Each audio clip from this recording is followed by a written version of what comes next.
Se io riesco a mettere in funzione di nuovo questo vigneto, a me mi farebbe molto piacere, se qua uno che è all'inizio di un'esperienza oppure studia, lo ospiterei volentieri e lavorerei volentieri con lui e gli racconterei tutta la mia esperienza. Tutto quello che non condividi con le altre persone va perso.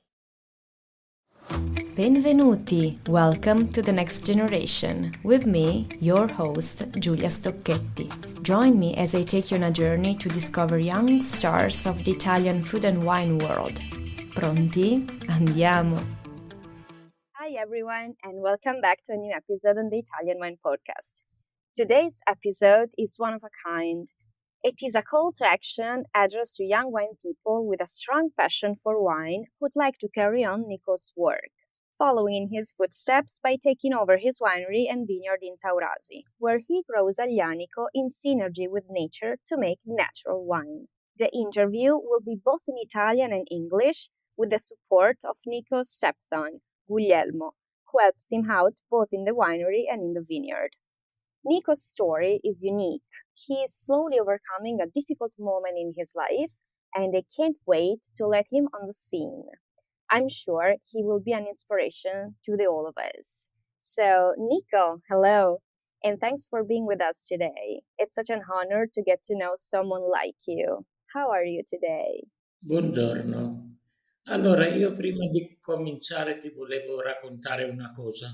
Io ho cominciato questa esperienza del vino per effetto di una malattia che ho avuto e purtroppo anche adesso questa esperienza è interrotta sempre per un problema di malattia. Allora, io tanti anni fa ho avuto un problema che mi ha risolto un medico strano tibetano, il quale alla fine mi ha spiegato bene che io sono molto allergico a tutti i cibi che contengono un elevato quantitativo di zolfo, che non è solo il vino, sono anche tante altre cose, sono i salumi, sono tante altre cose. Allora io l'unica possibilità che avevo, dato che il vino mi è sempre piaciuto, anche se in fondo io il vino nel senso odierno l'ho conosciuto in Italia, perché in Grecia noi facevamo a casa un altro tipo di vino, facevamo il passito esclusivamente e veniva bevuto un dito giusto per buona salute. Allora l'unica possibilità che avevo era di fare io il vino e vedere se era possibile farlo senza aggiungere dei solfiti. Così è cominciata questa storia. Il fatto, come hai chiesto di Aglianico, purtroppo noi siamo in una zona che non abbiamo l'autorizzazione di piantare altri tipi di uva rossa, solo Aglianico e basta, perché come se sai è una zona DOC G, la zona di Taurasi. E così è cominciata la storia. Vabbè, dopo questa esperienza che ho avuto, chiaramente ho cominciato anche a informarmi, ho avuto anche l'opportunità di incontrare gente che ne capiva moltissimo, moltissimo sulla natura in generale e ho capito che la prima cosa che dovevo fare era piantare qualsiasi cosa fosse questa in un terreno sano prima di tutto. Allora ho avuto l'opportunità di trovare situazioni di terreno che erano in abbandono da molti anni, di conseguenza non c'erano stati mai messi pesticidi o culture particolari. E così è cominciata, questa avventura. Quanti anni fa è cominciata? Questa l'ho cominciato non nel posto dove sto adesso, ma in un paese qua vicino, però sempre una zona di Aglianico, nel 92-93. Solo che lì, avevo a disposizione un pezzo di terreno molto piccolo che avevo cominciato piantando 120 piante. Già da allora avevo capito che dovevo, fare in modo di produrre un vino che aveva una certa gradazione alcolica, 13-14 gradi, perché è una delle possibilità che uno ha di fare un vino senza l'aggiunta dei solfiti, perché come mi ha spiegato una volta un enologo con un certo nome, il whisky non si perde mai, perché già 40% di alcol. Di conseguenza, se uno fa un vino 14 gradi, ha la possibilità che questo vino si conserva di più rispetto a un vino di 12 gradi, senza aggiunti chiaramente di solfiti.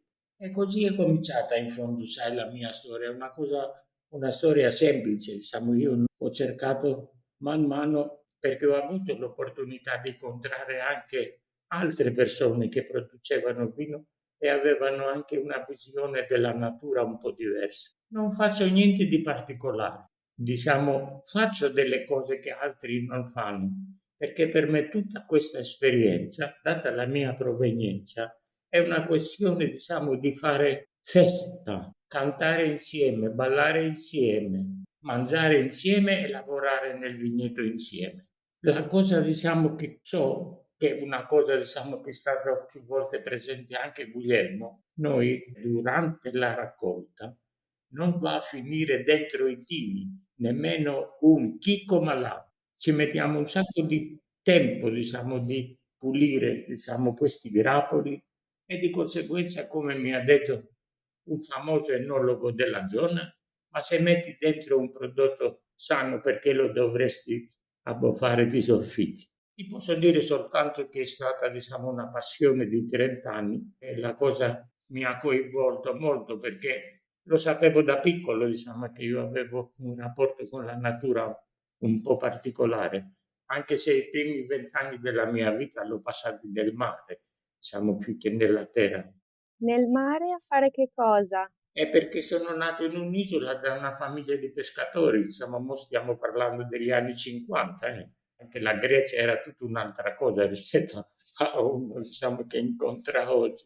Quindi hai cominciato come pescatore, diciamo, e poi ti sei appassionato al vino. Sì, sì, come, cioè, stavo con i miei nonni, con i suoi fratelli, con altri nipoti, con i loro figli, diciamo, e che era quella la vita, diciamo. E poi come sei finito sulla terraferma? E vabbè, questa è una storia un po' così, perché io, diciamo, ho finito le scuole nel periodo che in Grecia, quando è finita la seconda guerra mondiale, è cominciata la guerra civile tra, diciamo, gente di destra e gente di sinistra, che è finita l'anno nel quale io sono nato, 1950. E dopo c'è stato un periodo di destra perché ha vinto la destra e quando io stavo ancora a scuola sulla destra si è sovrapposto un colpo di Stato di estrema destra. Allora, quando io ho finito la scuola, io avevo già deciso che io in Grecia non volevo rimanere a fare il servizio militare di 48 mesi e sono venuto in Italia e per vari anni non sono tornato in Grecia. Per fortuna ho conosciuto gente molto interessante, diciamo, perché sai, io sono venuto, diciamo, quasi scalzo in Italia, da un clima culturale molto pesante. Delle volte, diciamo, quando sono venuto qua mi chiedevano della filosofia greca e della cosa, dico ragazzi, ma che state dicendo? In Grecia nelle scuole non si insegna la filosofia perché è pericoloso. A lungo andare ho capito che ho fatto, diciamo, una scelta giusta, diciamo, per me, diciamo, mi ha fatto crescere rapidamente, però diciamo contemporaneamente, anche se non sai, se non puoi tornare nel tuo paese, non è una cosa, diciamo, proprio simpatica, perché noi siamo mediterranei, no? Siamo molto legati con la famiglia, con gli affetti, con varie cose. Però complessivamente, dato che io, diciamo, sono 2 anni che sto, diciamo, in questa nuova malattia, insomma, dicevo a Guglielmo che io ho deciso che va bene così, cioè sono contento delle cose che ho fatto. Una contentezza dipende anche dal fatto che tutti i momenti, diciamo, legati alla vita di una vite, di una vigna, è stata sempre fatta con persone in allegria, insieme e fondamentalmente anche ballando, perché io una delle cose che ho fatto in Italia, ho insegnato anche per anni, diciamo, danze tradizionali greche con grande successo. È perché questa è la mia cultura. Io sono una persona, diciamo, di carattere riservato, però quando apro bocca posso parlare per ore. Ho anche tante cose da raccontare, capito? Io ti ringrazio che mi hai ascoltato. È un grandissimo piacere, Nico, e credimi, ti ascolterei veramente per ore perché devi avere una tale esperienza alle spalle che veramente sembra che tu abbia vissuto più di una vita, ecco. Quindi è una fortuna veramente poter partecipare a parti della tua vita che mi stai raccontando oggi. Grazie mille. No, ma grazie a te. Chiederei gentilmente a Guglielmo se può fare un po' un riassunto in inglese di questa parte e poi, se ti fa piacere, mi racconti, Nico, di come gestisci il vigneto, come, diciamo, fai poi il vino, anche se in parte me l'hai già spiegato, e poi quali sono le tue idee per il futuro, ecco. Va bene. Grazie. You said a lot of things. Yes, I hope people speak Italian to understand because it was great, really, really enjoyable. Mainly, he was living in Greece on an island with his family, and his family were fishermen. So he used to go fishing with his grandfather, his cousins, and almost all his family. They were also producing wine in Greece, so in this island in Paros, and they used to do the passito because they used to dry the grape in the sun, so to push up the sugar and to have a natural product without any sulphites and any chemicals. And after the civil war in Greece, he was decided to come in Italy because he didn't want to have a military career in Greece. And so he came here and he started his connection with the good people in Italy, and he understood he did the right things. Then he started his life with this wine, his story, because he has a disease around the 90s. It was really difficult for him to understand which kind of disease he had. And then a Tibetan doctor, he discovered that was connected with the sulphites. And so with all the food and drink with sulfite, he was like a kind of allergic. That's why he liked so much wine. He started to think to produce his own wine without sulfite. And so from here, all this story starts. And he started to plant like 120 plants in Mirabella, that is a town nearby here. And then he understood he wants something bigger, so he moved to Taurasi, where he still is here, and is producing his natural wine. So actually, Nico lives also in Taurasi, right? Yes, he lives here with my mother, so they live together here. They bought this house in 2003, and when he came here, he bought the house with the land. We have 8 hectares, and in this land is almost all bush that's around the house, and we use it like a filter for chemical they spray around in the other vineyard. So you have like the wood, let's say, surrounding your vineyard, right? To protect it, because otherwise other people use chemicals and they might affect your vines, but because you don't want that, you preserve all the trees and all the flora there is around there, right? Yeah, Niko chose this land because it was like abandoned for years, and so he was sure there was no chemical in the soil, no chemical anywhere. And yes, we use our bush around the vineyard. The vineyard is like in a valley where we also have a little river, not river, but a little water going around.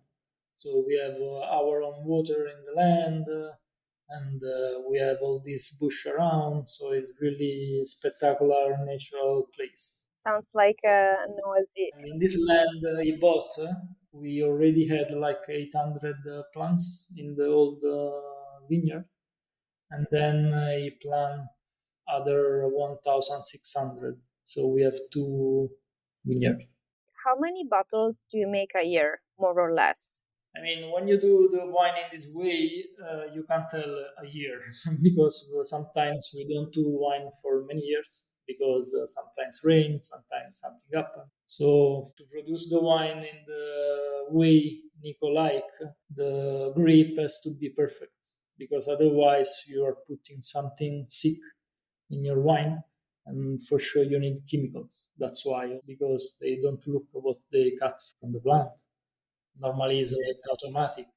Yeah, because Niko was saying that you select berry by berry, not Yes, even bunch by bunch, but even berry by berry very to by berry. make sure just only the healthiest and prettiest and best berries of the bunch of the grapes get into your wine, Yes, so that you don't need to add anything else.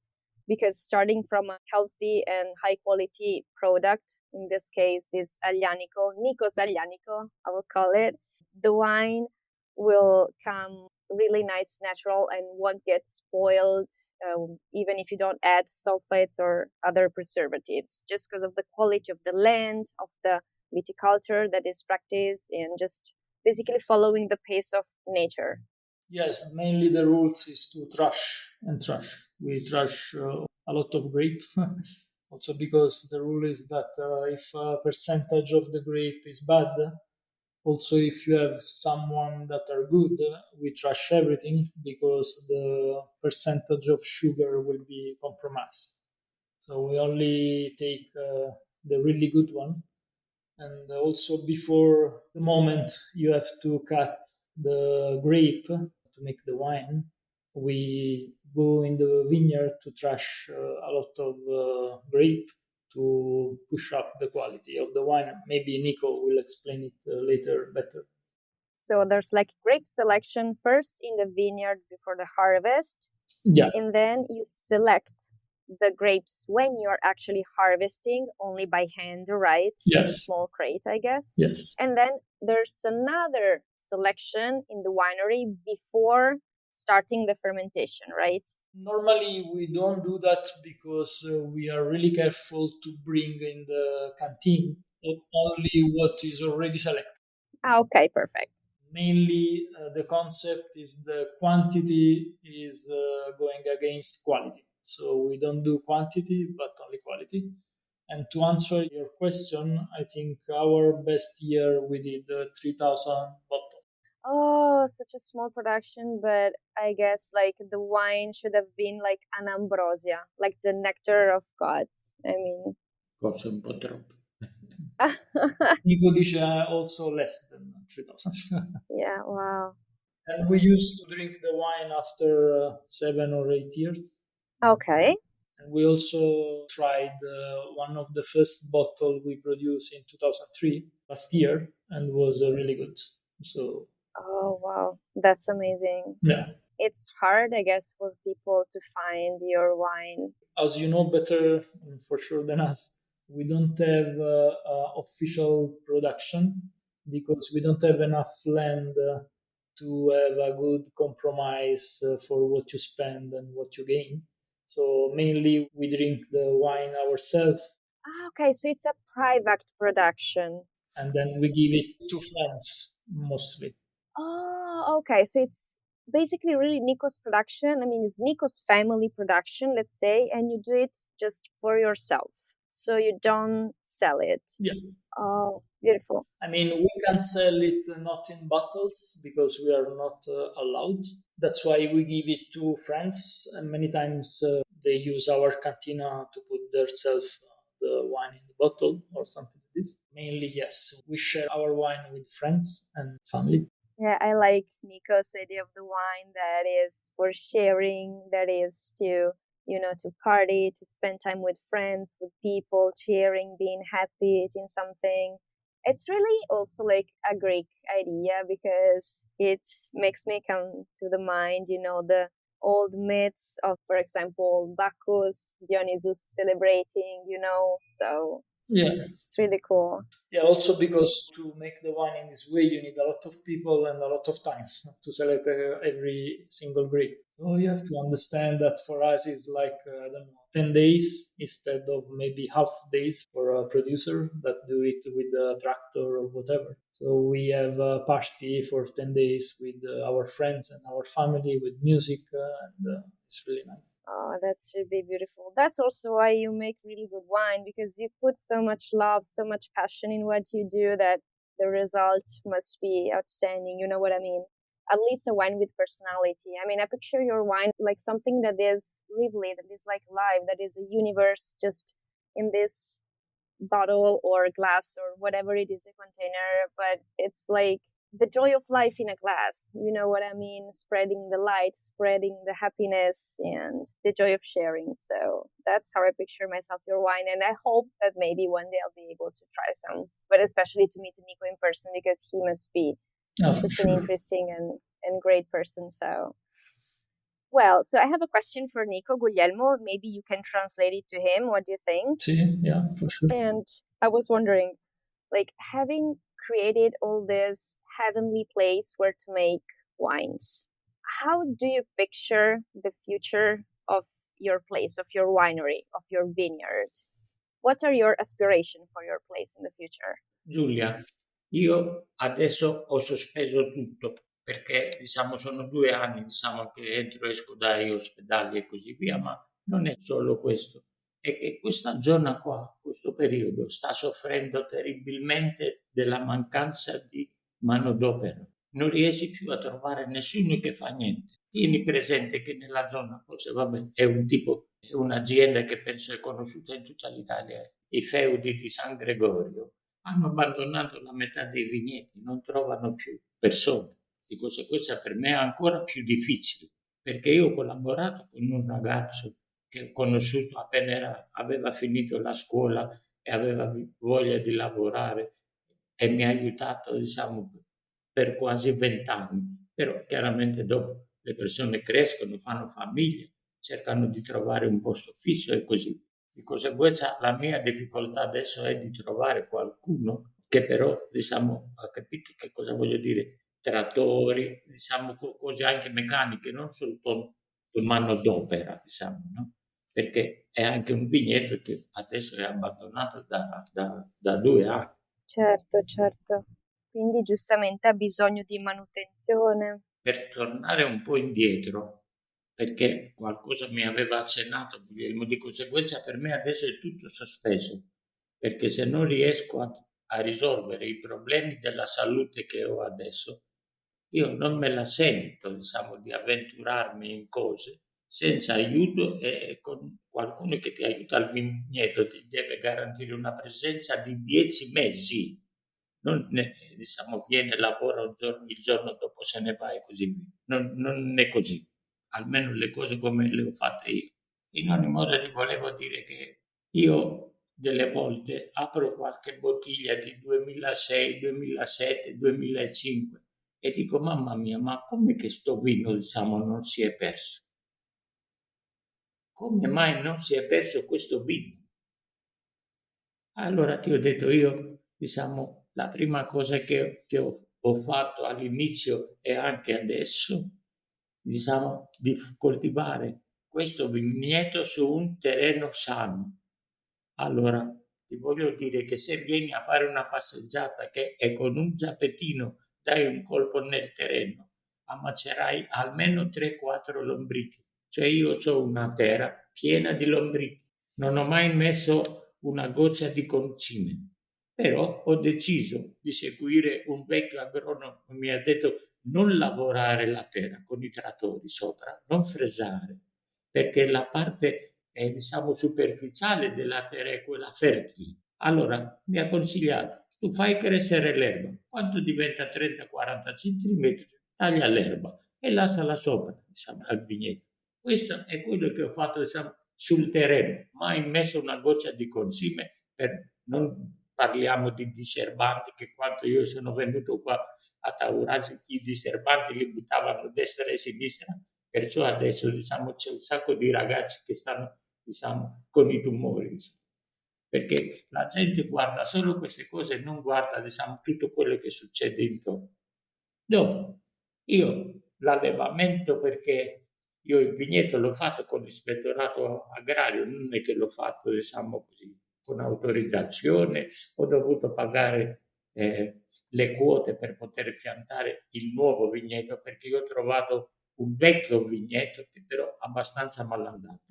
Allora, l'allevamento è a cordone sferonato, lungo 125 centimetri, io lascio 3 sferoni, da ogni sferone escono 2 rami, ogni ramo porta 2 o 3 grappoli. Allora io quello che ho capito, su ogni ramo devo lasciare un grappolo se voglio vendemmiare con 25% di zuccheri, Caspita. 25% di brix, diciamo per capirci. E sono sicuro che il vino che ho mosto che esce fuori diventa alla fine 13, 13 e mezzo, 14. Perché è l'una mia difesa, hai capito? Per poter, diciamo, non mettere niente dentro il vino, io devo fare un vino tosto, L'alcol come conservante. non è un vino da bere adesso, diciamo. Però è stata talmente tanta la sofferenza che ho avuto per 6 mesi per questa famosa storia dei solfiti che, guarda, io sono andato dritto, lo so, diciamo. Mi ha detto Guglielmo che io, per esempio, ho deciso di sapere questo aglianico famoso, diciamo, che sapore ha senza le botti di rovere, e ho deciso di farlo, diciamo, dentro i tini di acciaio perché mi permettono anche di tenere tutto pulitissimo, perché la cosa che io faccio è tenere tutto pulito, tutto.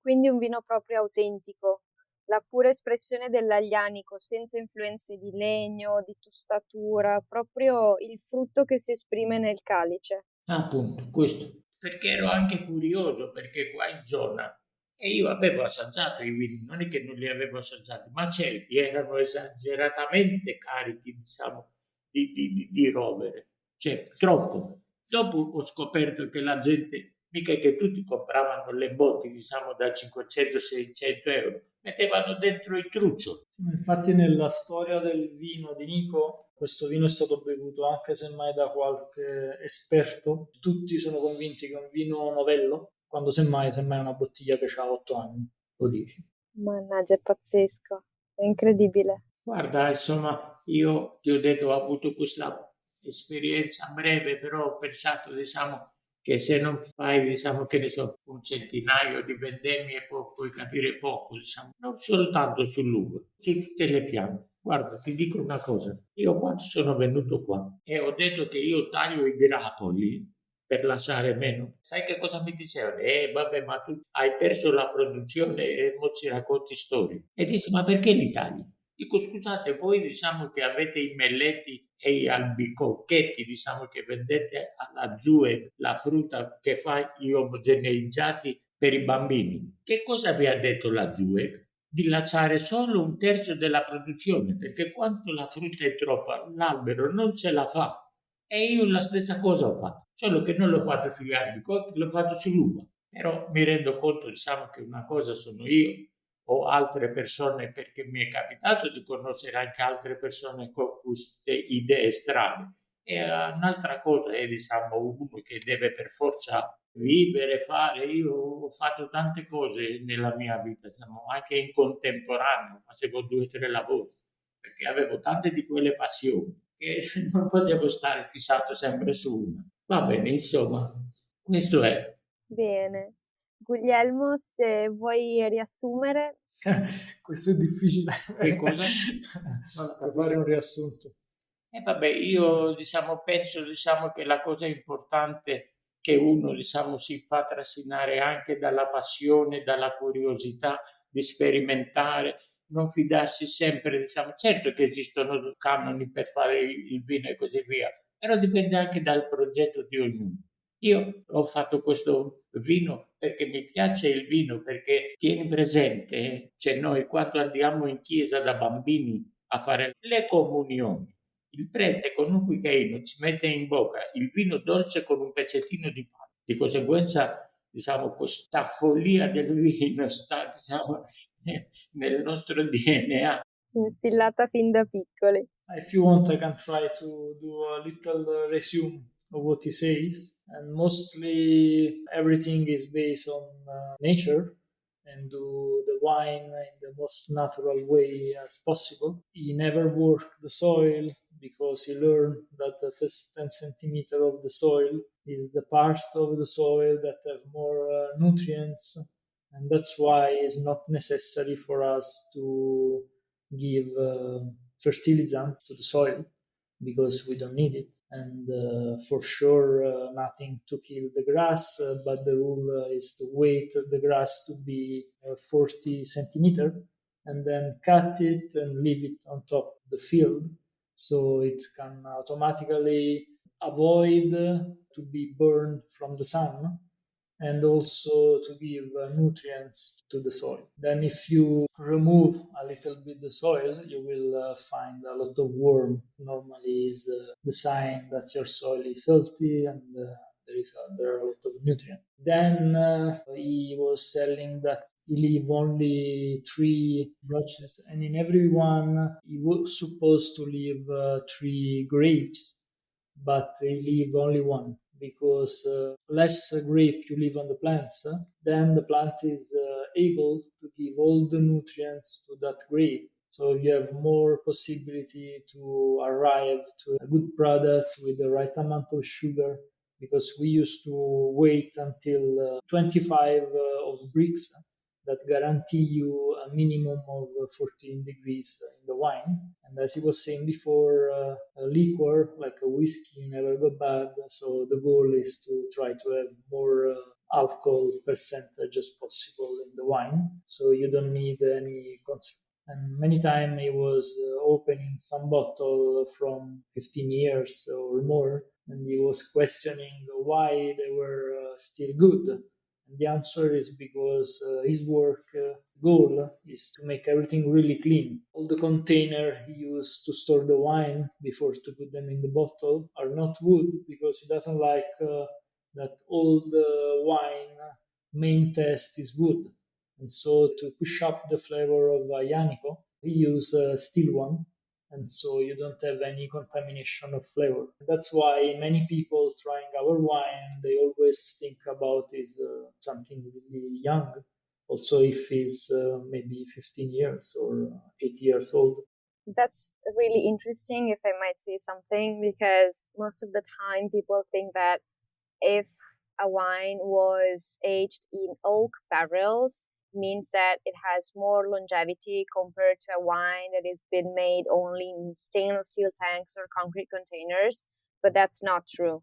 It's just like, what people say. But actually, if you get quality, healthy grapes and you put them in stainless steel tanks, both for fermenting and for aging, you can get, as Niko gave us the proof, a wine that has a lot of time ahead of him. I mean, that can be really age-worthy and can seem even much younger than it actually is. So that's something that is quite rare to find, but it's beautiful. Yes, for sure.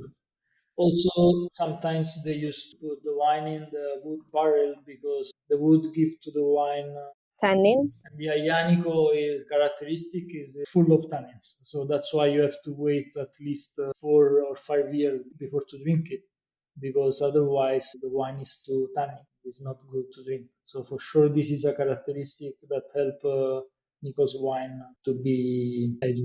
Yeah. Yeah, that's beautiful. After saying all that, I was wondering if some people, some young people, winemakers or vine growers or whatever, would like to get in touch with you to help Niko with his project, to keep his vineyard and his winemaking tradition alive. What should they do? I left in the profile my contact of Instagram and Facebook because Niko doesn't have it. Yeah, Niko is connected to the nature. He is like literally, a man of nature. He doesn't need any social media. Yeah. Yes, he doesn't have a smartphone or nothing. So the best thing is to keep in contact with me, and then I will pass the contact to Niko. That would be amazing. Also, I think Niko want to say something. Yeah, of course, please. He is welcome. Prego, Niko. Allora, ti volevo dire una cosa che per me è importante. Se io, riesco a mettere in funzione di nuovo questo vigneto, a me mi farebbe molto piacere, se qualcuno che è all'inizio di un'esperienza oppure studia, lo ospiterei volentieri e lavorerei volentieri con lui e gli racconterei tutta la mia esperienza. Perché prima ti ho detto, a me questo problema terribile dei solfiti me l'ha curato un medico tibetano. che parlava a stento, cioè ci siamo capiti con un inglese maccheronico. Però mi ricordo anche un'altra cosa che mi ha detto, perché questa persona non era solo un medico, perché mi ha guardato solo gli occhi e mi ha detto la mia intossicazione da che cosa dipendeva. Mi ha detto, guarda, tutto quello che non condividi con le altre persone va perso. Di conseguenza io da allora sono così, racconto tutto quello che faccio, non ho nessun problema, non nascondo niente, insomma, questa è la mia esperienza. E io sono contento di averla fatta e sono contento anche che tante altre persone, diciamo, su questo campo riescono, diciamo, a realizzarsi, diciamo. Ognuno con i suoi tempi, con i suoi passi, chi veloce, chi più lento, diciamo, ma l'importante è godere questo percorso, perché questo è un percorso troppo breve. Cioè, ci avrei bisogno di 4-5 generazioni, diciamo, per poter capire, diciamo, qualcosa, diciamo, sulla terra, sulle cose, anche se adesso sicuramente, diciamo, c'è una maggiore sensibilità, perché queste cose che io ti ho detto, io ho cominciato a dirli nel 93, quanto qua il vino lo facevano in un modo, diciamo, cioè tossico, diciamo, hanno intossicato tutti i terreni qua per anni, diciamo, a buttare, diciamo, i diserbanti, il glifosato da tutte le parti. E io sento questo pezzo che è un posto un po' impervio, sai perché?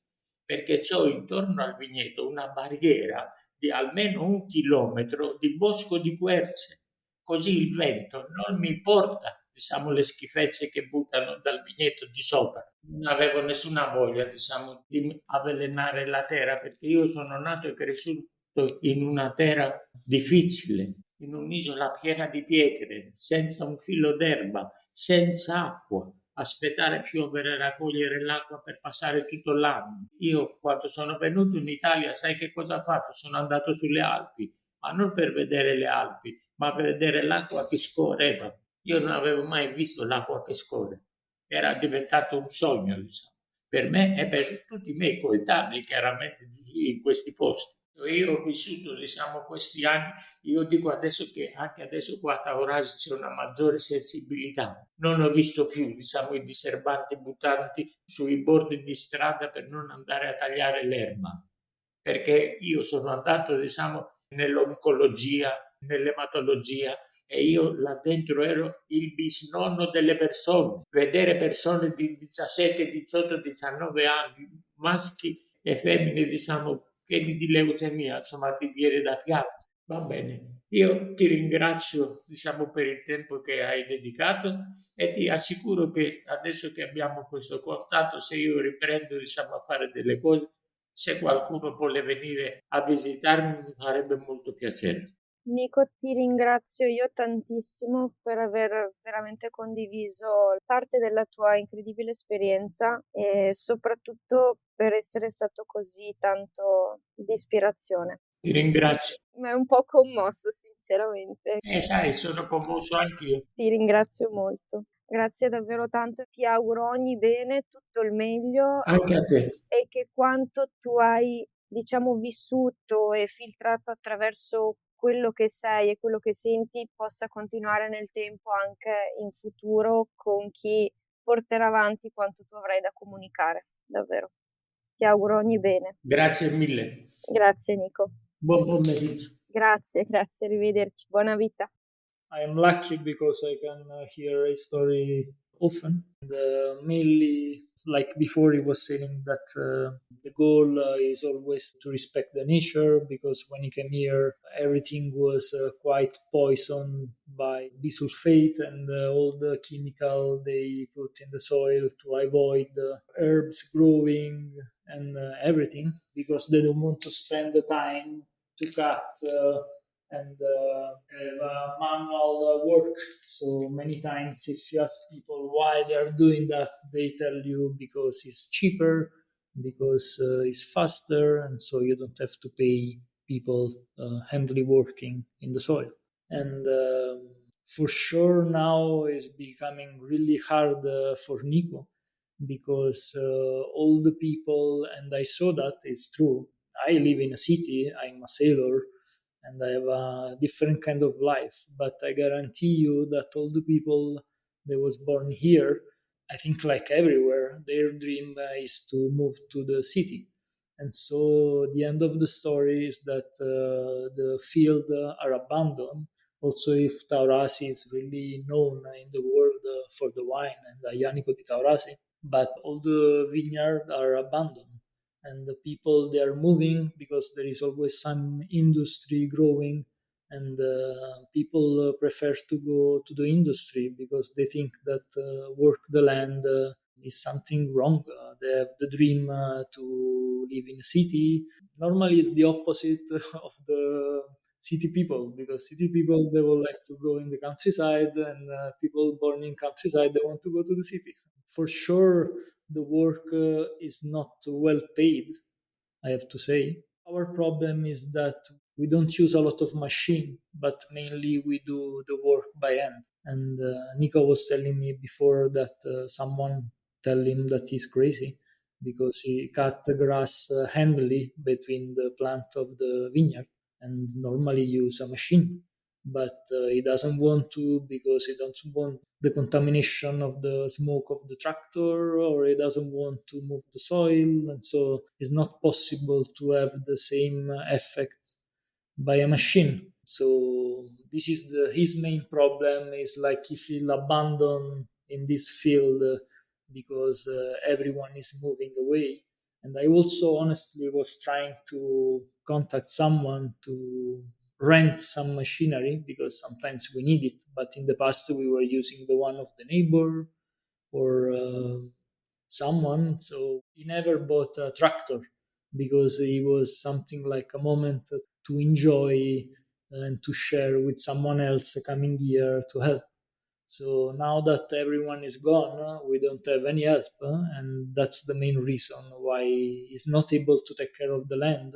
Also, if he's calling all the people that in the story were helping him, everyone is gone. Everyone is working in some industry or company, so nobody is here anymore, and he doesn't have anyone to work the land. So this is a bit sad story, I think, for all the country of Italy, maybe, because when you drive around the countryside, it's really difficult to see someone working the land. So you use tractor and machine, but then when you need people, they are gone. Yeah, but we should understand that life is not all about money, but also we have to think about the quality of the life. And especially, we have to think that the land is what feeds us, the food, wine, all the stuff that keep us alive. So like our gas, we function just thanks to the food and the wine and the water. So all the things that come from the land and from the nature. And sometimes, often we forget about that and we think just about the money and business and success. But life comes from the land. And if we abandon the land, if we forget about the land and how precious is the land, because every single worm that is in there, every single, insect, whatever, is what keeps us alive in a way. And so I think that there's nothing like more useful and closer to divinity than just being a vine grower or a person who works the land, because the land is life. Yeah, for sure, I agree with you. But as you say, we live in a commercial world, so everyone care about money and nobody cares about quality. Well, actually, Niko is caring about, quality of life and just keeping the land healthy. So there is someone, we don't have to be, so negative, but yeah, there are just really few people, you're right. So people out there, we need you to take care of the land. I mean, the majority. That's why people around here, when they come in our field, they say you are crazy, because for them it's insane to do something like this, to trash the grape and to don't work the soil. Yeah, because they are lazy. They are lazy. They just want easy things. People nowadays just want easy things. They don't think about, of course, every achievement you have in life, you have it because you struggle for it. You were fighting for it. It required energy. it didn't come easy, but people just don't get it. People just want easy things most of the time. But then I think they realize at some point in life how nice is to, spend themselves for other people, or, to help the nature and the land to stay healthy and go on with the generations. Yeah, for sure. Also, everyone in our experiences came here. They really remember. They have a good memory of this experience, and also people, they were drinking Niko's wine, because for sure when you produce 3,000, and then you can drink all by yourself. So I was trying to give it to friends, also selling it, because we can do that. Everyone drink his wine, they are not able to go back to another one. And so I also give it to people, they are maybe allergic to wine. They tell me, no, I can drink wine. And then I say, let's try this one. And then they're shocked, because they say, oh, I can drink it. Say, yes, for sure, because I don't think you're allergic to wine, but you're allergic to chemical. Yeah, it's what they put in the wine. I also have many friends doing wine, maybe in Puglia or somewhere else. And every time I was speaking with them about Niko, they said, it's impossible what you do, because doing wine is a game of chemical. So you need a chemical expert when you do your wine. And I say, yes, but maybe because you put bad things in your wine, you don't look which kind of grape you're picking up and putting in. So if you take care and you select one by one, maybe you can avoid this chemical game. But it's something that is not convenient, let's say that. Because in this world, convenient is always about money. Then after you think about your health. But fortunately, this direction is changing, and maybe we have the generation. We can help this change and push it in the right direction, because for sure at the beginning of the globalization, and everyone was trying to produce more and more, but quantity as quality, as we were saying before, are enemies. And so it's really better to go a good product, healthy for the land, healthy for the water, and healthy for everyone.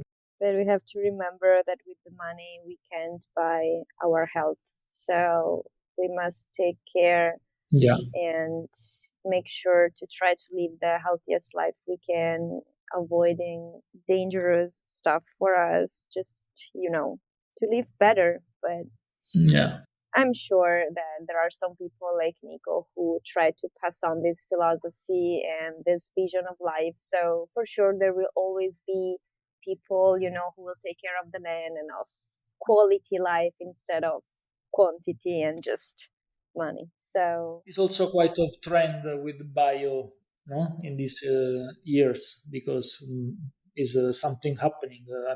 40 years ago didn't exist.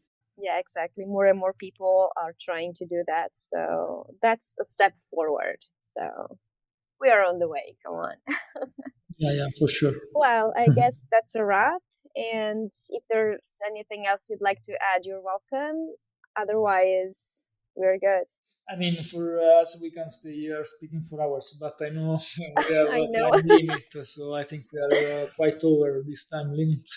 Maybe if there is someone want to ask us something, they can try to connect with me, and I will pass the information to Niko, and we will answer all the questions. That would be great. So people, if you want to know more about Niko, way of making wine, about also Guglielmo, feel free just to contact him, to contact Guglielmo. You can find all the info in the description. So please just do that, especially if you also like to have an experience and help out with the vineyard work, with winery work. Feel free to contact Guglielmo and he will put you in contact with Niko for sure. Well, grazie mille. It's been a huge pleasure for me. Thank you so much. Grazie mille, our pleasure. Grazie for being with me today and listening to The Next Generation on the Italian Wine Podcast. Alla prossima! Cin cin!